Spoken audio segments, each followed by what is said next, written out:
Well, as you can tell, it's damn near summertime out here in Colorado. Today we're just gonna go down, pick apart this little creek with a hopper dropper since there's so many bugs out, and I hope I catch a fish. I'm fishing a stubby chubby and a tiny little Frenchie today. Super simple, super easy combo, only dropping maybe 8 to 10 inches between the two flies.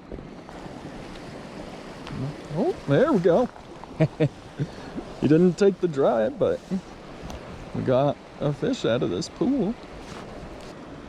Oh, just popped him. There we go. Another little brownie. Thank you.